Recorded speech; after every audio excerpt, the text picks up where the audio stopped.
morning. You're listening to Central Wisconsin's 24-hour information station, WFHR. It's time now for the Morning Magazine.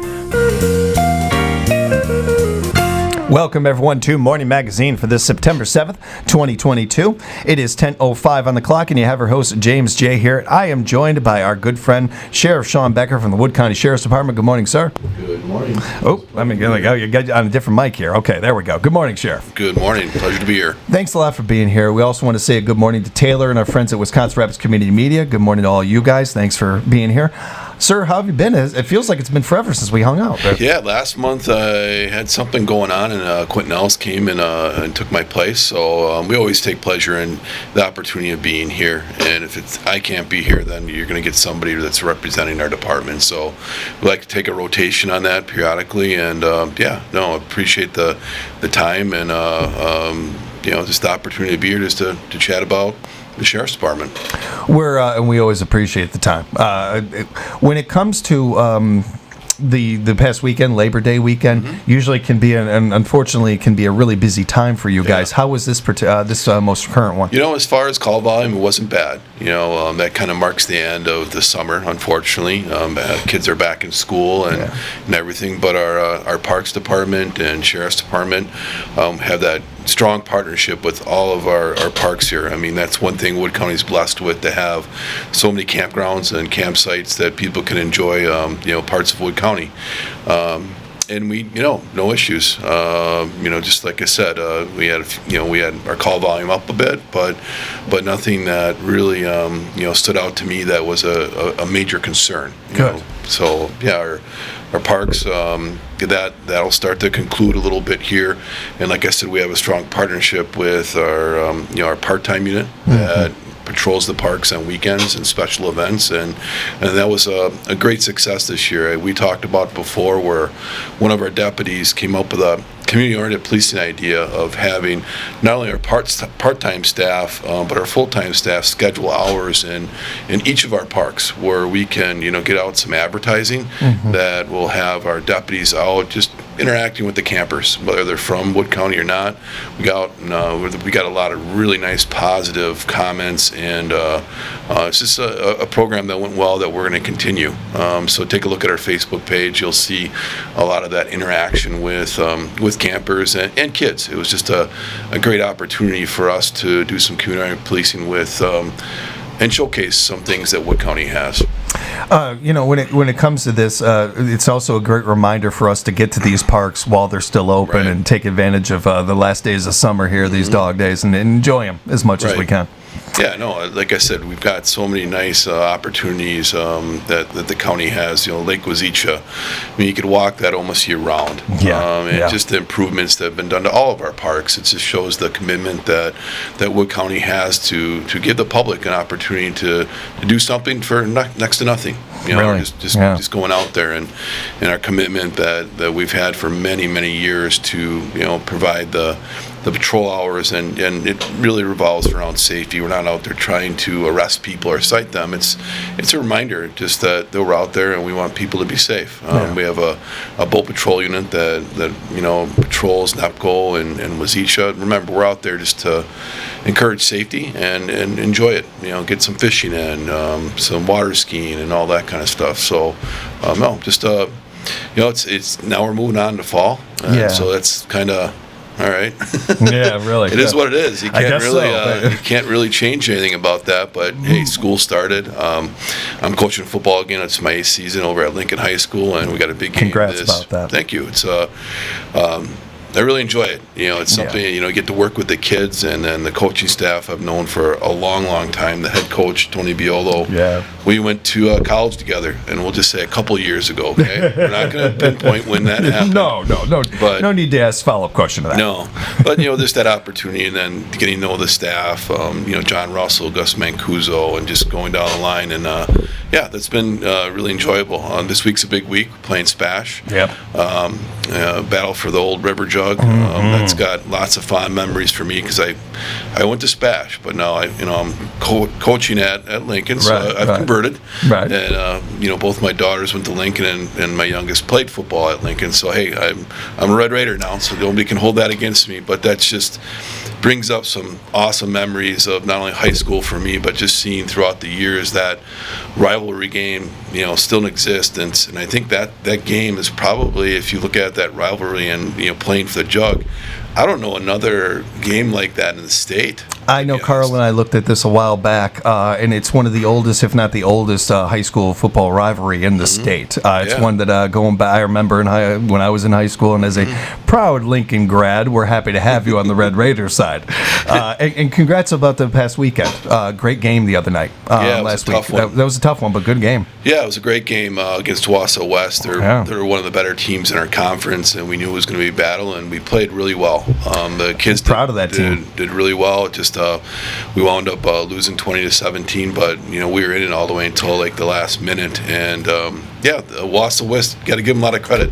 They made some adjustments at halftime that really our kids had a hard time adjusting to, or defending, and they came back with a win. But I'm not big about moral victories, but especially when it comes to like high school sports, and I do tend to focus on high school football and basketball, but all high school sports, track and field, I don't care what it is.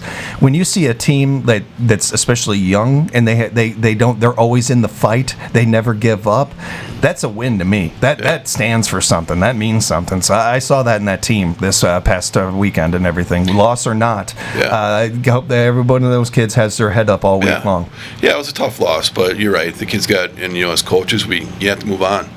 This week's a huge week. Whether it's the rivalry or not, it's another conference game, and hey, it's going to be in Rapids. Hopefully, we'll have good weather. I'd like to see everybody there. Just reminds me that I got to have you on Playmakers sometime. I got to have you on a sports show. I got to talk a little more high school football sometime. High school football, maybe sports cards, whatever. Yeah, right on. Yes, all the above. All the above. We'll definitely do that. An hour easy. Oh yeah, definitely. Yeah. With you're touching on before, of course, this being the last days of summer, we're getting ready for fall.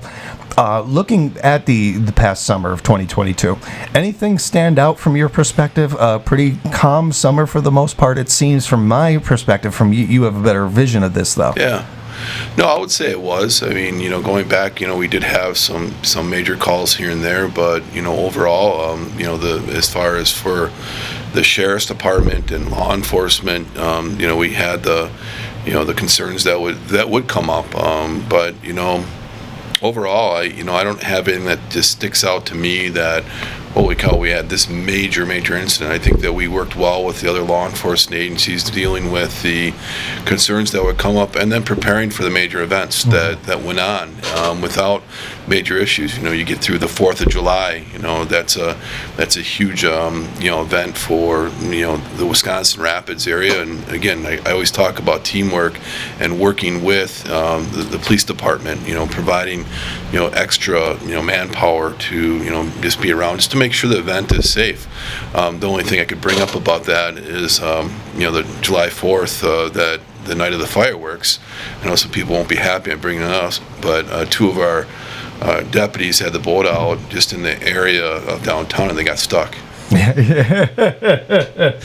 I think I brought it up before, but that sticks out to me. I forgot about that. And they were getting text messages or pictures from people on the shoreline that knew them and knew their number, and they got off and they didn't damage the boat. They just kind of hung up for a bit, but overall, you look at all those events, the ski weekend, Auburndale Music Fest, the things that we prepare for really shows.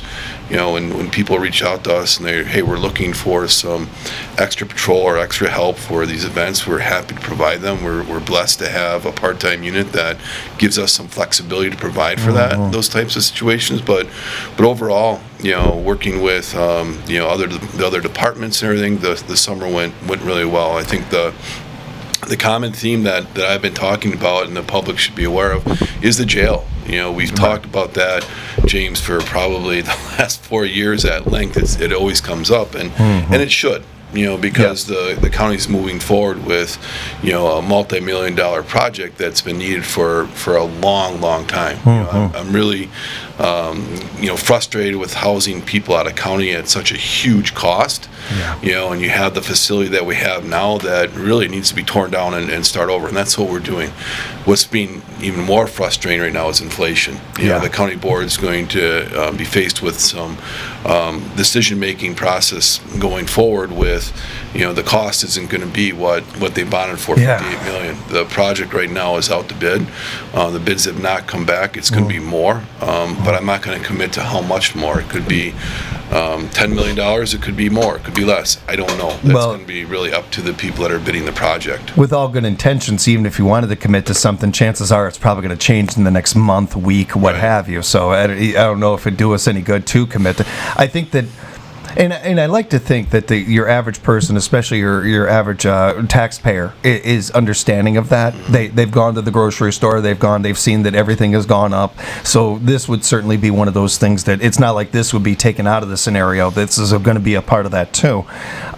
With that being said, though, that doesn't change the fact that the importance of needing this jail, like that, it doesn't change. That has not increased or decreased. It's exactly where it was before. The need is there, and we identified that. The people know it. I think we were very transparent going through this whole entire process. I can't change inflation, neither can our county board. It's unfortunate with the times that we live in right now, and it will have an effect on this project. So we need to keep moving forward with it, because the changes or the needs are there, and they're always going to be there if we don't do anything. Right. That's hopefully we'll have some firm numbers in the next few weeks, and then we're hoping to do a groundbreaking ceremony the third Tuesday of October. We've been working with Angel at the Chamber on how to present that. Cool. It's something that the public should come to. Yes. I mean, this is something we're all paying for, and it's something that I go back to again. I always talk about teamwork, and that's why we're talking about this project and seeing it through. It wasn't my decision. Our involvement at the Sheriff's Department was to provide the information, answer the tough questions on why we need this. Why do we need a new facility? Why do we need a new jail, Sheriff's Department? And come up with all those answers to the people that are asking those questions, whether it's a county board member or a constituent. I think that, again, we were very transparent, not just the Sheriff's Department, the county board, of getting out there on, why do you think we need this? And then you ask people that really looked into the project. I mean, we should have done this years ago, but hey, we're here now. Let's move forward with it. And again, but we can't control where the prices are, where inflation has affected all of us. I agree that today is what matters. There's no point looking back, but I think that one thing we can do, and you don't have to look very far back, we've been kicking the can down the road for this long enough. I'm proud of this group of tax voters, this generation of people that are voting that have decided that's enough. We're gonna get this done now, because if this saves one life, if this keeps one person healthier, it's worth it. Let alone the who knows, literally countless amount of people who are going to be having a safer, whether they're a person who works at the jail or somebody who is at the jail.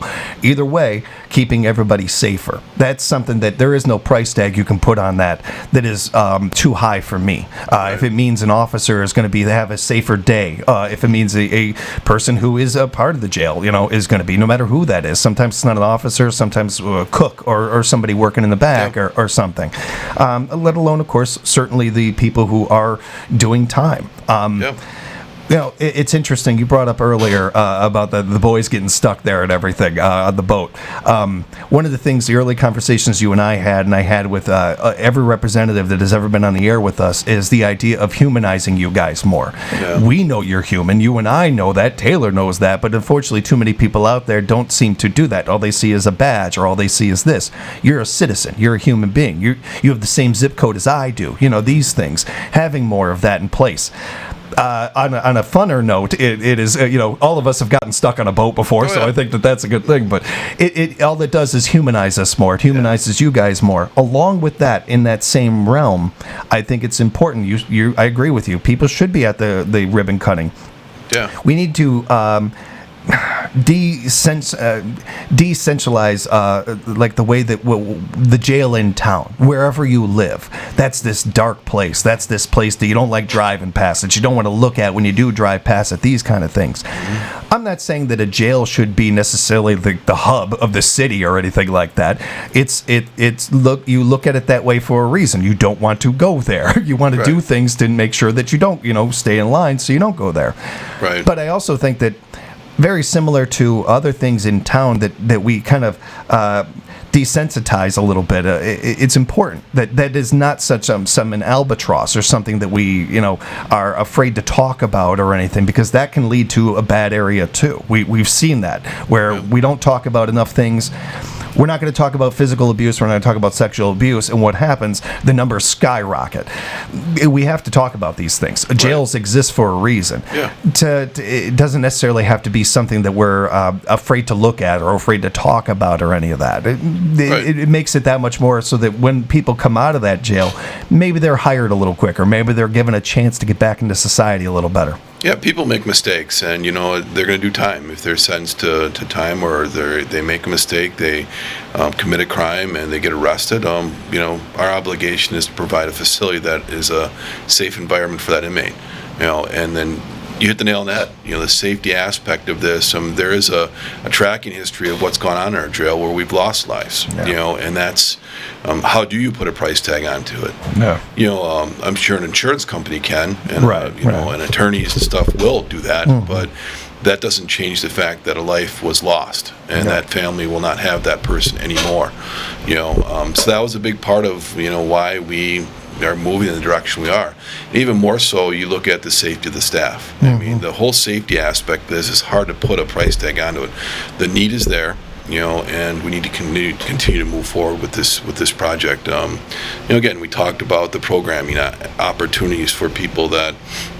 I've always said it, if somebody's in the facility for making a mistake, they're an inmate, we're going to treat them fairly. We're going to give them opportunities to improve themselves, with the inmate programming, because once somebody gets released, they will get released, and they will come back to our community.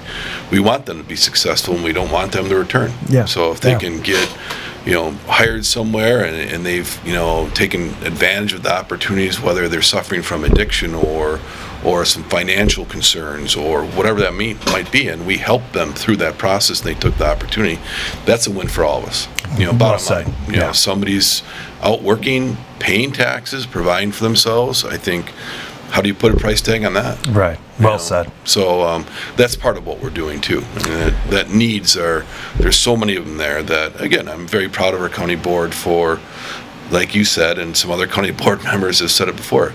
You're going to continue to kick the can down the road. Yeah. So what's going to happen? It's going to continue to cost us more and more money, and the safety issues. I mean, what do you want to tell a family member? Yeah, if you don't care about the safety issues, which, boy, that seems really dark to me.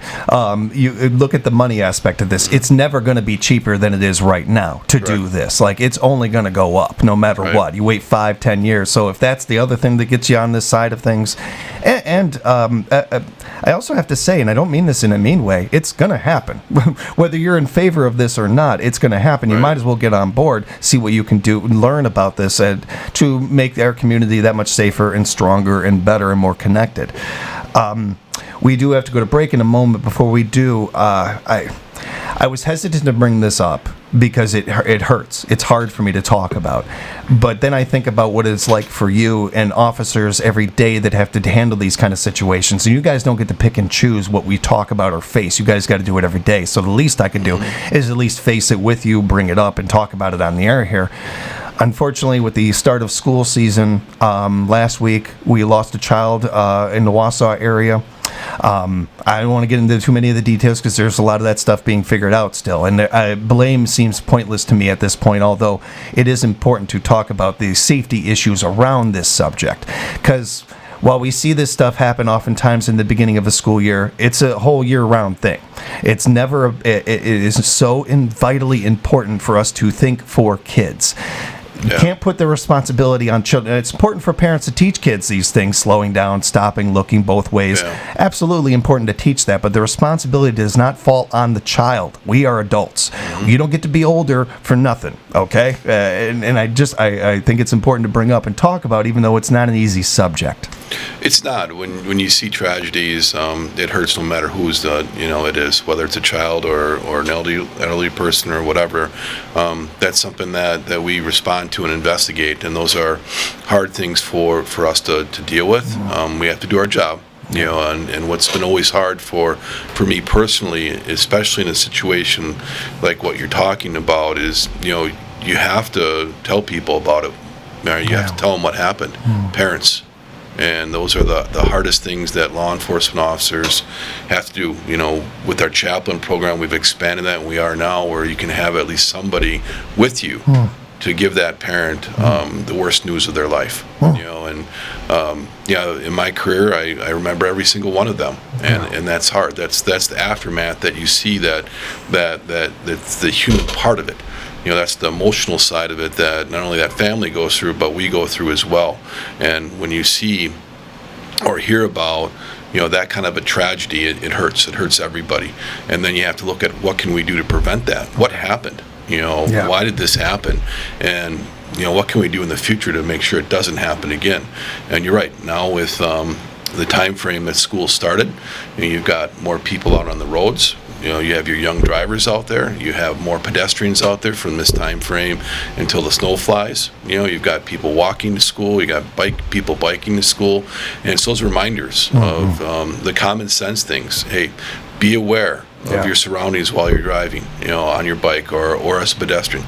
Please stay off your phone. For the love of God. A lot of those things that are those reminders, and it's tough when you have a tragedy that really brings up a lot that. A tragedy could have been prevented. More times than not, these are self-inflicted wounds, and we can't stop tragedies from happening. We can't change them once they've happened, but we can learn from them, and that's we owe it to the lost to do that much. At least learn from these and prevent as many of them as possible. You mentioned a couple of things there that are important to keep in mind this time of year. Is there anything else that we're not thinking of, or maybe it doesn't hurt to go over one more time? Stay off the dang phone. That is certainly number one. Or one of the biggest ones. Being aware of your surroundings. I love to have mini concerts in my car when I'm driving around. Chances are, if you pull up next to me, I'm having a show. I don't do it in the mornings. I don't do it at around 3 o'clock. I don't do it during certain parts of the day when I know that there's a lot more going on. Right. I'm a dad. I have kids. I don't think it takes a parent to understand what it's like to put yourself in the mindset of a child, and they have a billion things going on. They're constantly distracted. Think for the kids. Be aware of where you are in school areas. Be aware. Change your mindset when you're in these. It's not that hard to do, and I think that once you get in the habit of doing it, you can't help yourself. And then the buses. Remember, you got all the buses out now. Yes. I mean, the summer months you don't see many. Now they're out. Give them plenty of room. Those tickets are expensive. So if you see a bus, turn the lights on. Make sure you're staying, quite a bit of distance away, and it's all about safety. Let's avoid the hard conversations like we're having right now, and we want to avoid, having to tell, parents, the loved ones that, somebody isn't with us now because of a tragedy. We will take a quick commercial break. We'll come back and have more conversation with Sheriff Sean Becker and, of course, our friends from Wisconsin Rapids Community Media here as well on WFHR, locally grown radio. Welcome back to Morning Magazine here at WFHR, 10:30 on the clock, and we're spending the hour with our good friends at the Wood County Sheriff's Department. Sheriff Sean Becker in with us. Good morning, sir. Good morning. Good morning to Taylor and all of our friends at Wisconsin Rapids Community Media here to record as well. Encourage you to type into your YouTube search bar Wisconsin Rapids Community Media, subscribe to their page, keep up to date on all the great stuff they're doing over there. So we are just wrapping up our past conversation to go into this one and talk a little golf. Got some golf outings coming up. Yeah, we had a couple of golf outing fundraisers for our K-9 unit.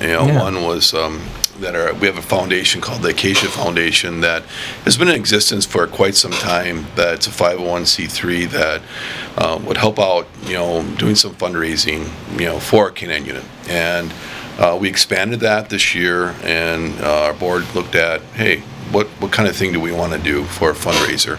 And the idea of a golf outing came up, and we're like, okay. And this is, I don't know how many months ago, quite a few, but we had somebody come in to help us out with marketing, Andrea Weiland, and her company, the 240 Group. She joined the board. And a lot of great ideas came out of, hey, what kind of golf outing could we put together? Because they are pretty popular. Yeah. And, I know the Coosa Police Department has been doing one that's been very successful. And it's like, all right, let's do it. And some great ideas came out. This was a unique event. It was held at the Ridges on August 22nd. I can't tell you, I would be here for hours if I brought up every single sponsor, such as the radio station that did sponsor a hole, and then which I really appreciate. I got the opportunity to come and do a commercial, and you guys did that for us. But the community support as this started to come together was huge. Yeah. I just couldn't believe the people stepping up to support our department and our K-9 unit, and then just the prizes coming in, and then we were worried, are we going to get enough golfers? All of a sudden that was full once we started advertising on the radio here. It became full like right away. So I mean, right on. And with all the efforts that were put in by the foundation, Andrea and our department, it came together really well, and it was very successful. So again, a huge thank you to the radio station, to Sparrock Trucking, who was the main sponsor of the event. Yeah. Wood Trust Bank sponsored the banquet, and then you've had, like I said, I'd be here for hours if I brought up every single sponsor, and the majority of them were all local, that once they heard about the event, they wanted to be part of it. A lot of people that Solaris, bringing people out to work a hole, and it was a unique golf outing. 9 holes were shortened with the Ridges to be a par 3, and then we hooked up with a company that, hey, make this a hole-in-one. Somebody gets a hole-in-one, they win $5,000. And then each of those 9 holes, the person that got closest to the pin, without a hole-in-one, of course, got to go in a shootout afterwards for $100,000. So you had 9 people try again on a hole that was shortened, and to try to win $100,000 if you got a hole-in-one. Nobody didn't, but it was unique just to see that. I love it. I know that Lincoln High School has done some things like this, and just getting the feedback from the golfers is, it was still competitive. Yeah. It was fun, and it was just a very successful event. And I can't, again, thank everybody that it doesn't take one person. It took a big team, and the people steering it, made it successful, and now the groundwork's laid to continue to do the event. And, I can't thank enough. That's one thing I've seen throughout the years, just the community support for not just the Sheriff's Department K-9 unit, but all of them. Canines are a necessity, yes. And I know it's not just for drug enforcement. That's a big part of it, but there's so many other things that we've been talking about now since we've had a fundraiser. What kind of direction do we want to go? We have full service police dogs. We have 4 of them, which is a lot, but they're all based upon community support. Now, what direction do we need to go to in the future? Yeah. I know Stevens Point Police Department just got it's not a therapy dog. I saw this. I saw that. I saw what you're talking about. I was talking about it this morning with my wife, Julie. It's like, all right, maybe that would be, somebody need and, a fit maybe at our department or at the courthouse. Yeah. And again, I'm not saying this is happening, but we're thinking about the future of our K-9 unit, and, what about a weapons searching dog? That was brought up by Scott Goldberg, as we were discussing. It's like, look at your schools. Yes. Searching for explosives or firearms. Yeah. I think that would be something to explore, or just Definitely. being available for parades. Yeah. In central Wisconsin, there isn't one. I think the closest dog that would be, like an explosive or a firearms type situation dog or K-9 unit is in Green Bay, and that's obvious because the Packer games and stuff like that. So that's something that we have an opportunity now with the fundraising that was happened recently to really think about that, and what direction do we want to take our K-9 unit. I mean, not I don't see adding another dog right now because we have 4, but, as time moves forward and when we replace one, what do we want to focus on? And again, the one that really stands out to me is the explosive kind of and firearms thing. I couldn't agree with you more. We would never ask an officer to do their job without a bulletproof vest. That's a given. That's a taxpayer thing. We're going to take care of that. We got that. We're going to cover that. I don't think it's a stretch to say that the same thing should be the canine unit. That all those things under there should be just as under that same umbrella as a bulletproof vest or having a firearm on your side or any of these other things that are vital and necessary to do the job right.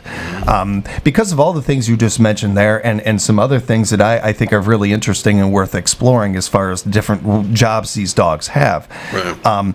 But again, coming back to the PR level of things too, where that is an important part of things. If we're going to make the sheriff position an elected position, and we're going to have it be in that realm, I think that it's foolish to kind of look at the whole department and not think that is something that is a part of this. That whether we like it or not is a part of it, and it doesn't. There's no side effect to this necessarily. It's a positive no matter what the scenario.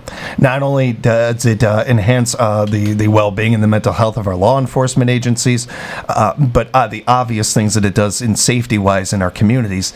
I appreciate, too, that whenever this subject comes up, you always do a good job of expanding the conversation and not just focusing on the drug dog thing, which we've all seen in movies and TV shows, and I think that's where people's brains immediately go. Like, that's the only thing these dogs do. They do so much more than that. Right. And it's important to understand that, as well as different dogs are better at, or trained to do certain things. Yeah, well, a full-service law enforcement dog is going to obviously be training drugs, and then you've got tracking. Somebody takes off, from a law enforcement officer, and you have a canine unit available, we can track them and apprehend them. But even more so, if you have somebody missing, a child or an elderly person, unfortunately that does happen. That's another part of this, and people should, understand that. Plus, finding evidence. Article searching. So there's a lot of other things that can be done, and then just what I was talking about, potentially explosives, searching for explosives or weapons or things like that.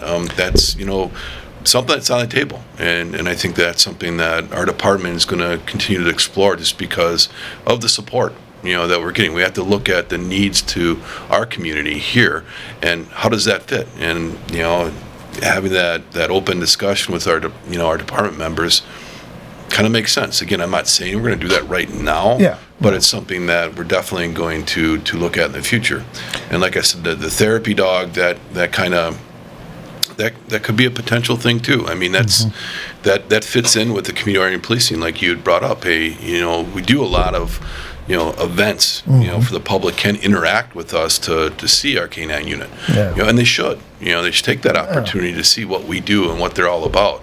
Just at this golf outing, we had our vendor come up from the Beaver Dam area just to do a scenario, like an arrest scenario, and everybody watched that, and it was done really well with Justice Arndt and his partner Timo, where people see it's not just about what you said, drugs. No, it's about there's so many other things that you hate to say this, but the canine unit's a tool. It's a tool for us in the community to keep us safer. And I don't think that I was actually going to use a very similar metaphor talking about them before when I brought up the bulletproof vest thing. We understand they're living, breathing creatures, care about them. We love dogs, so certainly understand that aspect of it. But it's also it can be more than one thing. It is a tool. It is something that is incredibly vital. You could train me for years and put me in a building, and I'm never going to be able to find that explosive, like just from sniffing. Right. It's incredible what these creatures are able to do. It's almost foolish to not take advantage of that. It's almost foolish not to. We've domesticated them. Might as well put them into the workforce with us and have them help our officers. And I mean, just taking a step back for a second with the subject and looking at the whole thing, I can't imagine, literally cannot imagine how many lives canine units have saved. How many people they have made, little kids they have made smile, or all these different things. Again, kind of a similar theme here. Whatever the price tag is, it's worth it. It's vital enough, I think, that it's worth it. I wouldn't say it about every single thing. I'm not like writing a blank check for every single thing out there. No, I get it. Certain things, I think we're talking about a jail. Yeah, seems important. I'm willing to spend what it takes to make that happen. Canine unit seems like a very smart thing to do. Let's go ahead and do that. Does it come back to saving lives? I feel like this is a pretty black and white sometimes. Like if it involves saving one life, seems pretty worth it to me. No, I'll go back and talk about just my experience in my law enforcement career. When I started here just a couple of years ago, and I was on the road, and Ray Starks was still working for us, and he started our canine unit. He was our first canine handler. And I remember we had a armed robbery up in Rudolph, and we quickly figured out some of the suspects, and we found out that he lived in Wisconsin Rapids, and the person used a firearm. And what we found out he did is he dismantled the gun and basically threw it in the backyard and into the woods. Heavily wooded area. Ray's dog at the time, I don't think it was Rico, it might have been Friday, but it was one of our first or second canine dogs that we had at the sheriff's department. Sent him loose to find these items, and the gun was taken apart.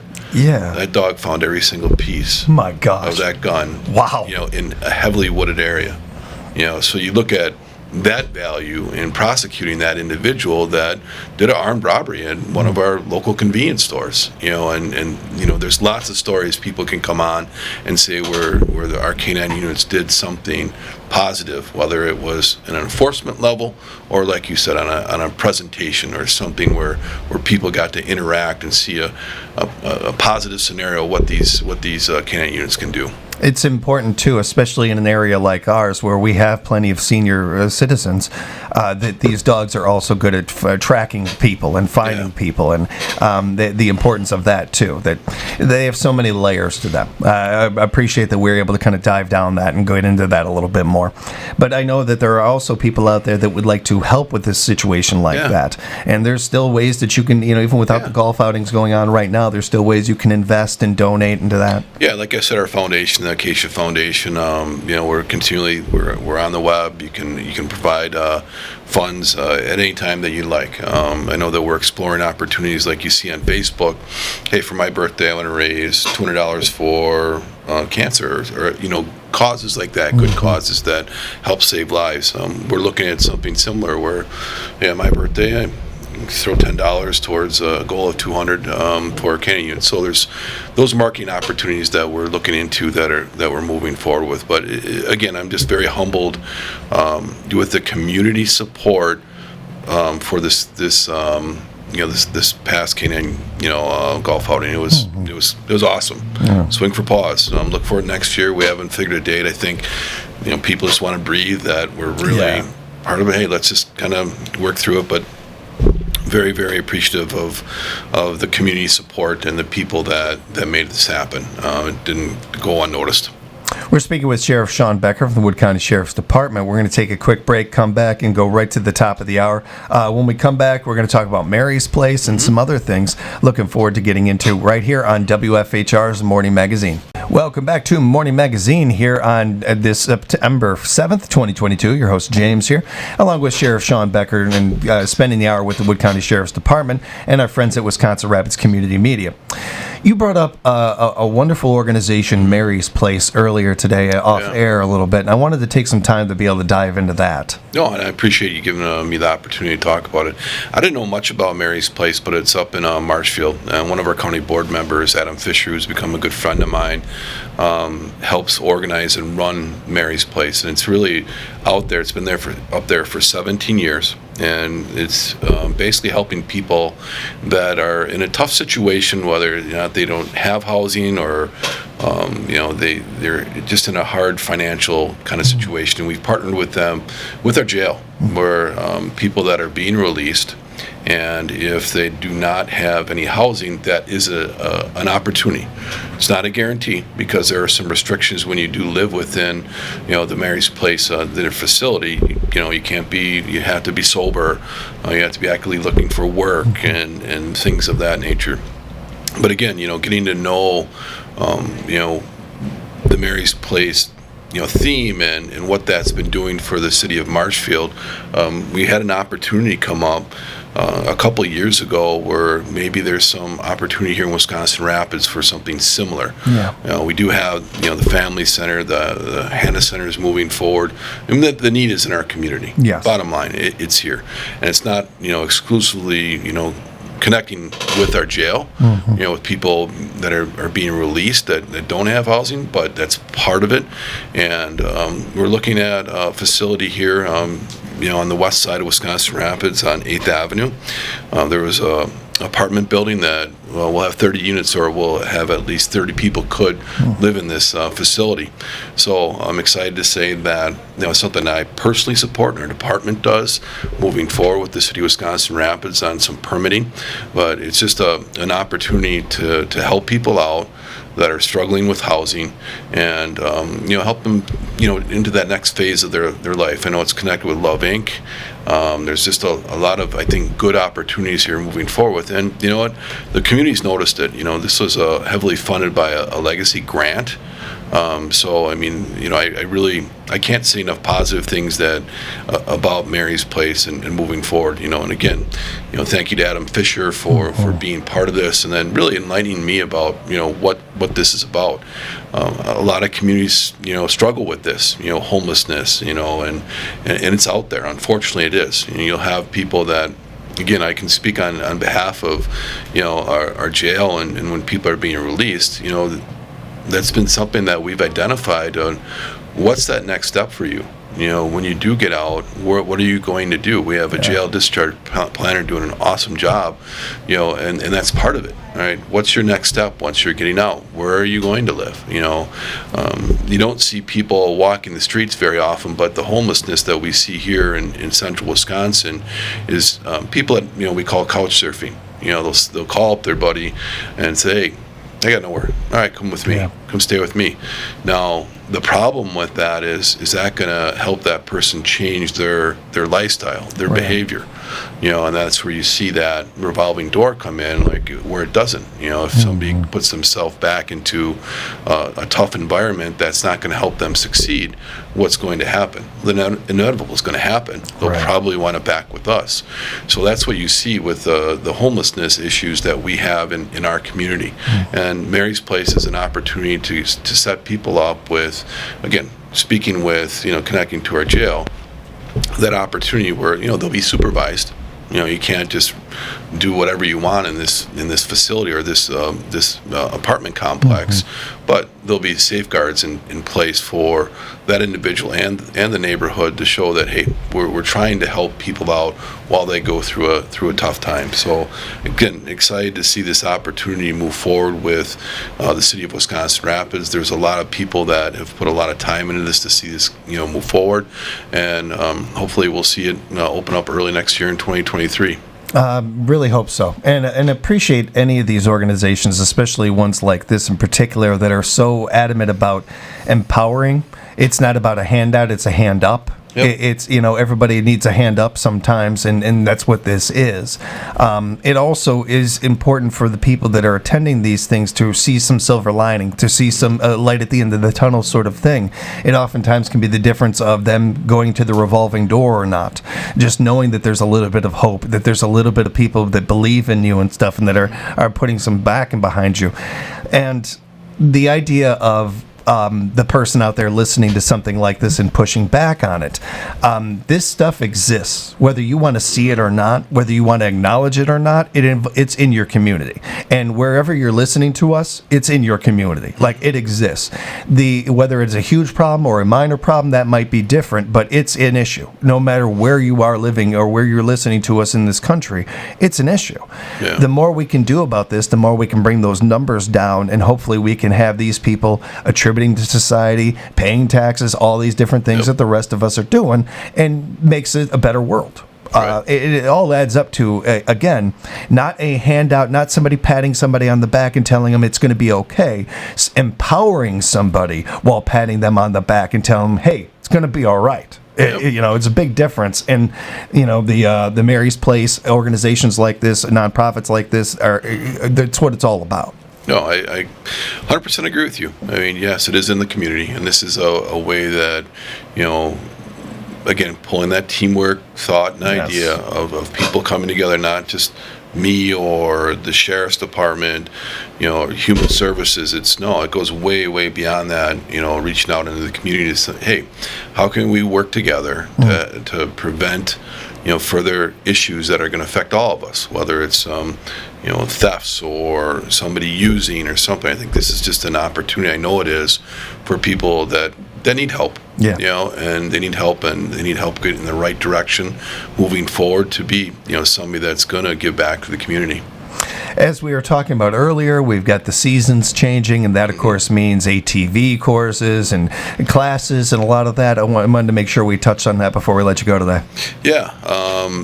Sergeant Matt Sousa doing an outstanding job with the position that he was appointed to, which oversees all of our, recreational patrols, and he's all overseeing our humane officer as well. But he's putting together ATV snowmobile safety course coming up on December 2nd and December 3rd.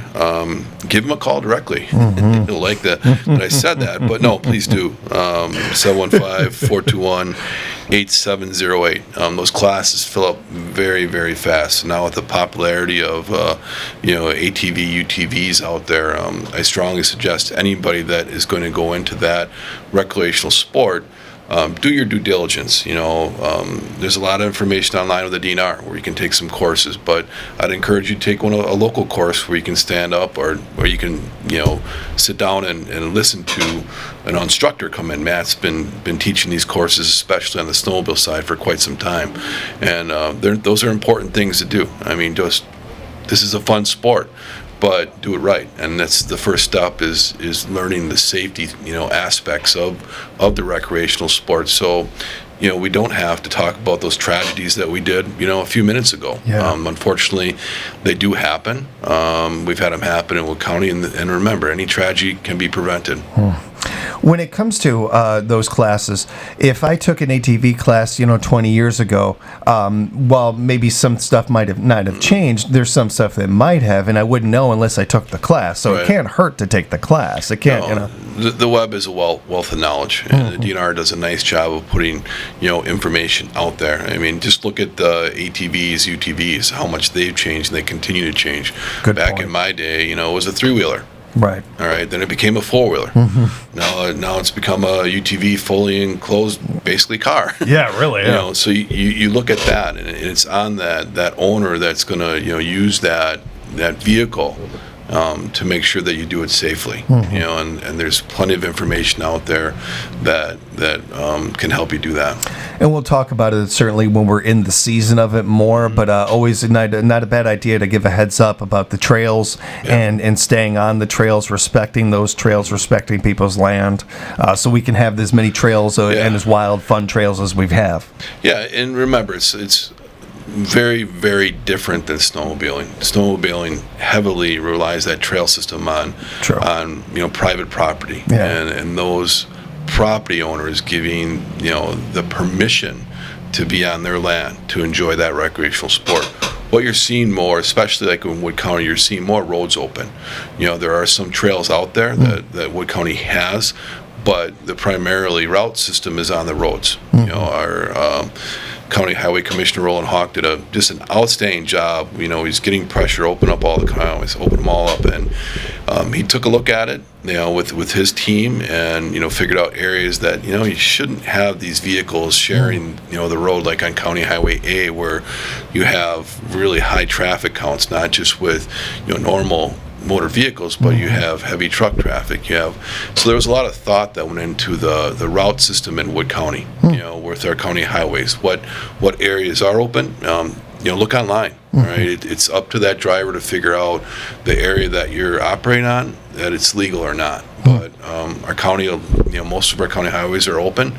Most of the township roads are open. So, but do your due diligence. If you have a ATV, UTV, and you want to be out operating, on the roads, make sure that they're open. We have a couple minutes left. Is there anything you wanted to touch on we didn't get a chance to? Did we cover everything? We covered a lot. Wow, we did definitely cover a lot, yeah. No, we're do an eligibility list for deputy sheriff. Right now, we haven't done that for a while, and that process started a few weeks ago. So we're still taking applications. So if people are interested in joining our team, at some point, I encourage you to apply.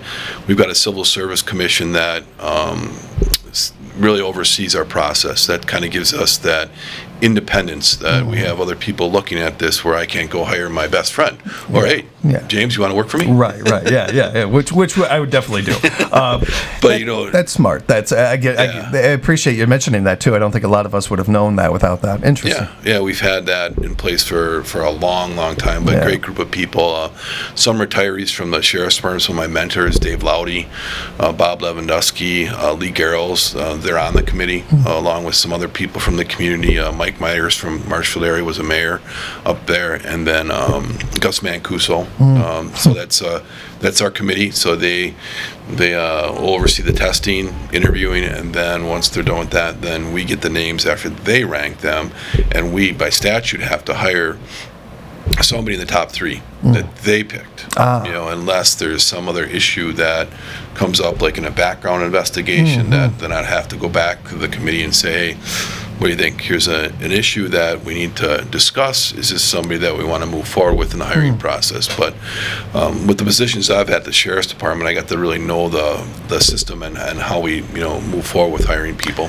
I like the accountability aspect of that, but I also like the idea of, nobody's going to know the job better than people that did the job. Right. And having them kind of in this position really makes you feel a little more comfortable about the hiring process. Right. And that is, I think that's kind of stuff should actually be shared more. I think like for the person that pushes back on law enforcement or these things, when you hear something like that, for me personally, I hear accountability. I hear that kind of right away, along with the idea of hiring people that are people doing the hire, or and that have been there before, that understand what it's like to do the job. Something that I can't relate to, but they can. Yeah. There's a lot of cool factors to that. That's interesting. Thanks for sharing that. No, I was really excited that Dave, Lee, and Bob wanted to be part of it. Because they lived it for so many years in their career and gave so much of their life, their law enforcement life to Wood County. So it's great that they're giving back. Always appreciate the time, Sean. We never have enough of it, though. We're going to bring in playmakers one of these days soon. Yeah, definitely. If people want to get in touch with you, how can they do that? Yeah, give me a call at the Sheriff's Department, 421-8715, and ask for me. And a big shout out for Lincoln High School football. Let's take out Spash this Friday. Roll Raiders. That's right. Thank you. You stay safe out there. We'll talk again real soon. Thank you to Taylor and our friends at Wisconsin Rapids Community Media, as always. We'll take a break. We'll get into some CBS News and wish you a good day from WFHR.